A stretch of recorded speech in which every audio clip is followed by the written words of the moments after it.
vidéo et il s'agit d'une pile à lire, la pile à lire du mois de la fantaisie, enfin. C'est vrai que dans la dernière vidéo, je vous ai dit, la palle du Flowers Book Challenge, qu'on n'avait pas de nouvelles du mois de la fantaisie qui est organisé par Steph de Piketty Booking depuis 6 ou 7 ans au moins, je crois. Et on était le 28, pratiquement, ouais, le 27-28 avril presque. Et on n'avait pas de nouvelles. Et en fait, Steph l'a publié juste après que j'ai dit ça, genre un jour ou deux après. Ouais, non, en fait, j'ai dû vous tourner la vidéo vers le 26 avril et je crois que Steph l'a publié en fait le 28. Elle nous a expliqué que, en fait, cette année, elle avait hésité à le faire. Elle n'avait pas tellement l'envie, la motivation, elle avait peur que ce soit essoufflé. Elle vous l'explique très bien dans sa vidéo que je vous invite à aller voir. Si vous aimez la fantaisie et qu'un challenge, je vous le dis, tout comme soutenir des créateurs de contenu. Et puis, bah, je pense que d'autres gens comme moi ont dû venir en privé lui dire bah oui, on est bientôt la fin du mois, tu nous as pas parlé du challenge. Et elle s'est rendue compte qu'il y avait encore de l'engouement, que des gens avaient envie de voir le challenge, alors elle a fait un petit quelque chose. Beaucoup plus simple. Les autres années, je crois qu'il y avait genre 12 catégories, là il y en a 8. Elle faisait des menus, des sous-catégories. Là, vous avez juste des mots-clés, voilà, des thématiques. C'est plus simple, mais pourquoi pas. Alors, j'ai hésité à y participer et surtout à vous faire une vidéo. Encore que sur Instagram, faire une petite pile à lire et puis la poster sur Instagram pour soutenir. Mais la vidéo, c'est vrai qu'il y a 8 catégories et que je suis à cheval ce mois de mai. Il y a 2 challenges déjà en cours. Il y a le dernier mois du Tarot Book Challenge d'Aurélie, de livre romancienne, et il y a le premier mois du Flowers Book Challenge par Madame Errance. Mais en faisant ma pile à lire, alors oui, il y a beaucoup de livres en commun, mais finalement, il y en a quand même 3 qui sont nouveaux, que vous n'avez pas encore vus, qu'on n'a pas fait en pile à lire. Donc, je me suis dit, pourquoi pas. En plus de ce fait-là, eh bien, ça permet de soutenir Steph, qui a hésité, comme je vous dis, à faire ce challenge. Et c'est dommage, parce que je pense qu'on est beaucoup à l'apprécier. Et puis, moi, j'apprécie ce que fait Steph. Donc, pour ces 2 raisons, je me suis dit, allez, go, on tourne une vidéo.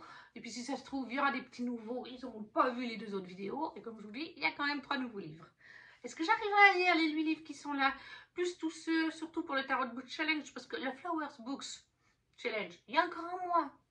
Voilà, et le mois de juin, il n'y aura pas d'autres challenges qui vont se greffer normalement. Donc, je pourrais vraiment le finir, mes 2 pales. Mais pour les 2 pales du Tarot Book Challenge, il reste que moi. Alors bon, certains de ces livres sont dans le tarot, donc ça va. Donc le mois de la fantaisie, c'est sur un mois, du 1er au 31 mai. Et on commence tout de suite sans trêve de blabla supplémentaire, avec la première catégorie qui est donc un cozy fantasy ou une quête, tout simplement. Et donc là, je pense que vous avez déjà compris si vous avez vu les autres vidéos. La petite boutique de sortilèges, sortie chez Brajlon de Sarah Beth Durst. Voilà, ça fait déjà 2 fois que je vous le présente, il n'est pas encore lu. Donc finalement, c'est pas plus mal. On est donc sur le côté cozy fantasy. Pour les mots-clés, j'ai choisi celui-là. Et la simple première phrase, une somptueuse fable foisonnante de livres de sortilèges volés, d'amitié inattendue, de confitures délectables et d'amour plus délicieux encore. Voilà, j'ai pas besoin de lire le résumé, juste cette phrase me plaît avec l'objet livre. Et c'est des coups de cœur pratiquement pour tous les booktubers que vous pouvez voir en vidéo ou sur Instagram. Tout le monde l'adore. Voilà, je crois que, me semble-t-il que Kimi est en train de le lire et sentait le coup de cœur. Il me semble que Soli l'a lu. Je crois que sur Instagram, c'est Dylan de Vintage Cozy Books. Je ne suis plus très sûre, mais voilà, toutes les personnes qui le lisent disent que c'est génial. Moi, je fais confiance aux gens et puis moi-même, je sens que ça peut être un coup de cœur. Rien qu'avec ce que je vous ai dit. Donc, pour le côté Cozy Mystery, Sarah Beth Durst chez Brajlon, la petite bibliothèque de la petite boutique de sortilèges. Le deuxième menu, c'est magie et sorcellerie. Steph a vraiment fait au plus simple. Encore une fois, c'est parce que elle n'avait rien prévu et puis qu'elle a vu que les gens voulaient. Donc, elle a vraiment juste pris des mots-clés pour faire les catégories. Magie et sorcellerie, il n'y a rien de plus facile. Et là, c'est un nouveau livre, mais en anglais. Je viens de le recevoir il y a 4 jours, 5 jours. Donc peut-être que vous ne l'aurez pas vu encore si vous avez la Fairy Loot Romantasy. Bon, j'espère que vous l'avez reçu. The Wind Waver, l'édition Fairy Loot anglais de Julie Johnson, qui est donc sortie en français.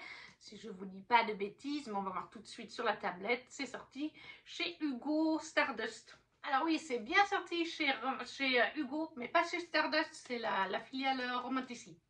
Et dans les mots-clés, on a fantasy, magie, romantici, aventure, high fantasy. Donc on a le côté magie que demande Steph dans Sorcellerie et magie.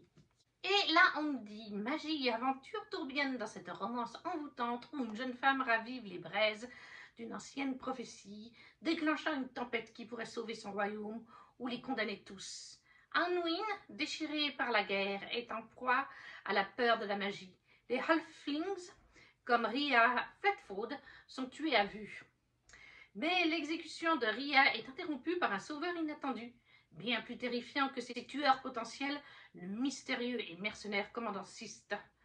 Entre les griffes de ce nouvel ennemi, Ria se retrouve à lutter pour sa vie dans les étendues arides des terres du Nord. Pourtant, plus elle s'éloigne de chez elle, plus elle apprend que rien n'est ce qu'il semble être, ni son redoutable ravisseur, ni le fléau qui ravage son royaume moribond, ni même elle-même. Car Ria n'est pas une halfling ordinaire. L'étrange tache de naissance sur sa poitrine, le vent qu'elle appelle instinctivement, signifie qu'elle est un vestige, l'une des 4 âmes dispersées à travers Anduin, destinées à restaurer l'équilibre de la magie ou à mourir en essayant. Voilà, je ne lis pas le restant, il y a encore un paragraphe, mais grand résumé, mais il me fait bien envie. Il me faisait envie en VF. J'étais pas loin de me l'acheter, et donc il y a 5-6 jours en arrière, il me semble que c'était lundi, oui c'est lundi, et bien je l'ai reçu dans ma boîte aux lettres, donc j'étais bien contente. Vous le verrez bien sûr lors de mes vidéos Holland Blabla en détail. Et qui plus est, je l'ai mis, déjà qui me faisait très envie, magie correspondait. Steph va faire 4 LC en fait pendant le mois de mai, une par semaine, et c'est la LC qui commencera à partir du 12 mai. C'est le seul que je possédais et qui me faisait envie dans ce qu'elle a proposé. Donc, je me suis mis sur cette LC, j'espère que je serai acceptée. Et même si je ne suis pas, je le lirai de mon côté. Donc, The Wind Rider, tome 1, en anglais, de Julie Johnson. Pour magie et sorcellerie. La 3e catégorie, c'est Dark Fantasy Horreur. Bon, décidément, horreur, les gens... Je ne lis pas d'horreur. Dark Fantasy, tout de suite d'instinct me vient la Guilde des Ombres, ça me vient Braithwaite, John Gwynne aussi, mais c'est des sagas que j'ai commencé avec le challenge de livrement de la citadelle de mes lectures de Johanna et que je pense que je vais peut-être continuer à ce moment-là. En tout cas, c'est des e-books. Et puis, j'ai déjà beaucoup de livres, comme je vous ai dit, donc c'est bien de s'en rajouter 2-3, mais il faut lire déjà ce qu'on a dans les autres pales. Et après, j'ai réfléchi et je me suis dit, mais chez Plume Blanche, et qui sera en dédicace aux Imaginales, Olivia Gometz, Les Carmidor, le tome 1, parce qu'on a un petit flyer quand on prend le pack Plume Blanche de l'année qui va venir. Il y a un petit flyer qui vous présente chacune des livres, chacune des parutions. Et il me semblait bien que c'était une collection Plume Noire. Et les plumes noires, et là, elles y sont les petites plumes noires. Et les plumes noires chez Édition Plume Blanche, c'est la catégorie la plus sombre de la maison d'édition. Et en général, c'est là où était la Guilde des Ombres, d'Anatrice, qui était de la dark. Donc j'ai été regarder sur le site, de toute façon j'avais vu les plumes là derrière, et c'est bien catégorisé dark fantasy. Et il me semble bien que quand j'avais vu le petit flyer, c'était bien marqué dark fantasy. Donc on a un des 2 mots-clés. Il n'est nulle gloire sans nom. Je vous l'ai déjà lu, mais je vous le refais si vous débarquez. Le royaume de Rubizie se déchire entre l'ouest, appauvri par de graves sécheresses, et les riches duchés de l'Est, dont l'influence menace le roi. Mus par l'ambition, les nobles continentaux et la puissante famille Carmidor s'allient contre la dynastie royale. Seule la princesse héritière d'Ista Arvania échappe au massacre. Entre complot, assassinat et montée en puissance d'une secte religieuse présidant le soulèvement des océans, les Carmidor doivent lutter pour leur survie, quels que soient les sacrifices. Plus que les autres, ils le savent, les vagues les plus dévastatrices sont faites de larmes et de sang. Voilà, Olivia Gometz, Les Carmidor, le tome 1, aux éditions Plume Blanche pour le côté Dark Fantasy. Et donc celui-là, il était aussi, je crois qu'il est dans les 2 challenges, le Flowers Books et le Tarot. The Wind Weaver, c'était un nouveau livre, et la petite boutique, et lui aussi dans les 2 autres challenges. Après, en 4e, nous avons Contes, légendes, mythologie. Ça, j'ai quand même en général pas mal de choses. C'est un livre qui se retrouve dans les 2 autres challenges. Ironborn, le tome 1 de Dariel Halls aux éditions Gulfstream. Voilà. Parce qu'en plus, Ariel est aux Imaginales. Si j'arrive à le lire avant les Imaginales, ce sera pas plus mal. Le tome 2 est en plus déjà sorti. Et là, c'est pour le mot-clé mythologie, puisqu'on est sur la mythologie nordique avec Odin et compagnie. Né marqué d'une rune, Tyr est un Runborn. Mais 2 siècles après le Ragnarok, donc ça c'est dans la mythologie nordique, les dieux nordiques ont été oubliés et le jeune homme ignore tout de son héritage. Lors d'un rite de passage organisé par la prêtresse de son village, Tyr découvre qu'il est, comme ses amis Hel et Bragi, le maillon d'une chaîne forgée bien avant sa naissance. Porteur des pouvoirs d'une divinité, ils doivent réunir les 24 runes dispersées dans le monde pour redonner vie aux dieux. Il leur faudra pour cela convaincre les autres Runborn ou s'approprier leurs runes par la force. Face au chemin pavé de sang qui s'impose à eux, Tyr et ses compagnons sacrifieront-ils ce qu'ils sont pour accomplir leur mission sacrée? Donc voilà, le Runborn, tome 1 d'Ariel Halls chez Gulfstream pour le côté mythologie. En 5, nous avons Bitly to Urban Fantasy. Et donc là, j'y ai pas réfléchi. Bitly to Urban Fantasy. Un livre que j'ai mis dans les 2 autres piles à lire des autres challenges, qui est donc Mercy Thompson, le tome 2 de Patricia Briggs aux éditions Milady. Voilà, je vous en ai déjà parlé dans les autres vidéos. Là, les mots-clés, c'est Bitlit, magie, créature fantastique, amour fantastique, triangle amoureux. On est avec Mercy Thompson, une jeune femme qui est mécanicienne, qui est métamorphe. Si je me rappelle bien, c'est une coyote. Son voisin, qui est plutôt canon, c'est le chef alpha d'une meute de loups, si je me rappelle bien. Elle côtoie aussi des vampires, des sorcières. Elle se retrouve, en tout cas dans le premier tome, mêlée à une enquête. C'est certainement le cas aussi dans le deuxième. La Bitlit, c'est souvent des enquêtes, hein, de toute façon, avec ces créatures comme les vampires, les loups-garous métamorphes. Voilà, bon, je vous en ai déjà parlé, et là c'est le tome 2. Donc je ne m'éternise pas dessus. Ce n'est pas une nouveauté dans cette pile à lire, mais ça correspond pour les 2 mots-clés. En 6e catégorie, nous avons une suite de sagas, tout simplement. Je vous dis, elle a été au plus simple, mais c'est pas plus mal. Et là, on met une nouveauté, même si c'est un tome 4. Il est déjà commencé. Le sang et la cendre.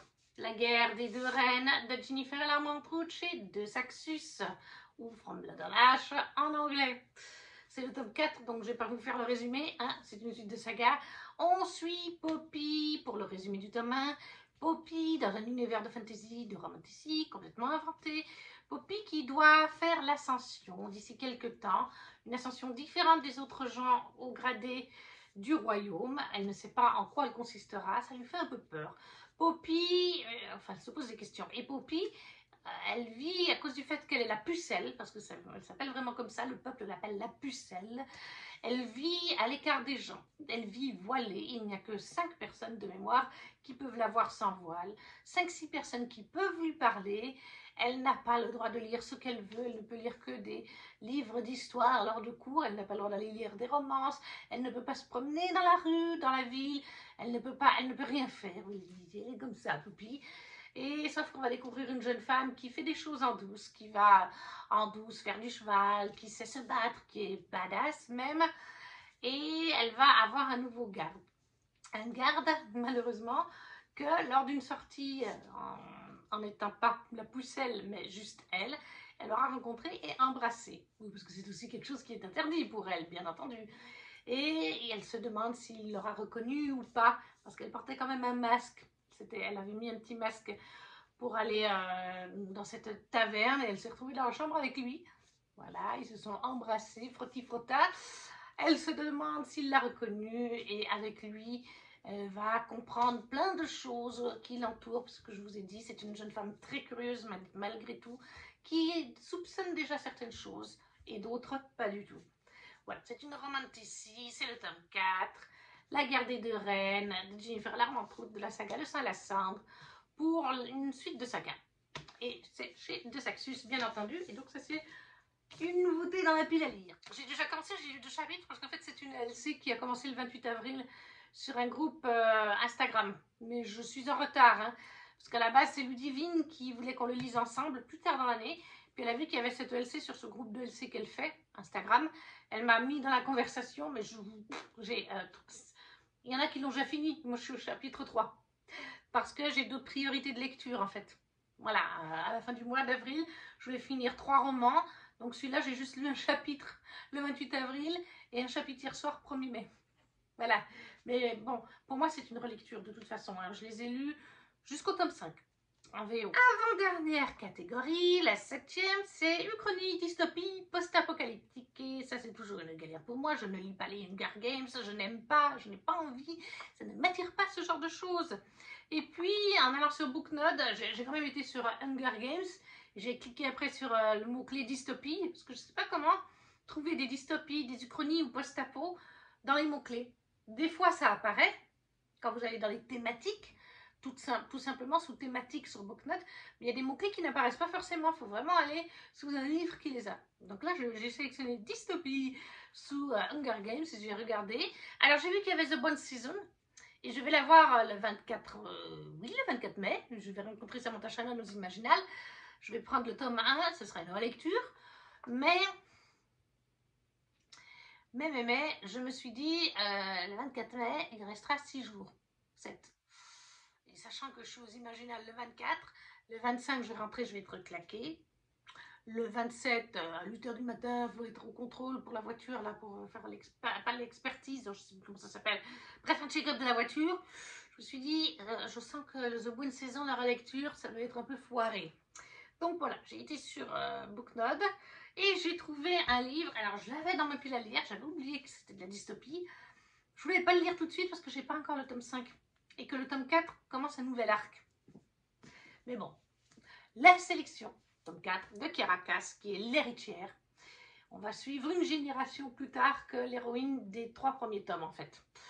C'est pour ça que je l'avais de côté depuis longtemps. Mamie aussi doit le lire, on a lu la trilogie de base, mais on attend d'avoir le 5. Voilà, je l'avais pris en occasion. C'est chez Robert Collection R, oui, donc c'est Robert Laffont. Robert Laffont, oui, tout à fait. Donc là, on est des années plus tard, voilà, 20 ans après la sélection d'America Singer, et malgré l'abolition des castes, la famille royale d'Iléa doit à nouveau faire face au mécontentement du peuple. L'heure est venue de lancer une nouvelle sélection avec la descendante de America, bien entendu. Je vous en dis pas plus, c'est un tome 4 à quelque part, donc même si c'est une duologie nouvelle. L'héritière, le tome 4 de la sélection de Caracas chez la collection R de Robert Laffont pour le côté donc dystopie d'après ce que j'ai vu sur Booknode. Et la dernière catégorie, c'est donc créatures fantastiques, tout simplement, la 8e et dernière. Là, j'y ai mis un livre que vous avez déjà vu. Alors, la sélection est aussi, c'est le 3e nouveau livre de cette pile à lire, Créatures fantastiques, parce que je dois le lire avant le début des Imaginales et j'ai lu 2 chapitres hier soir.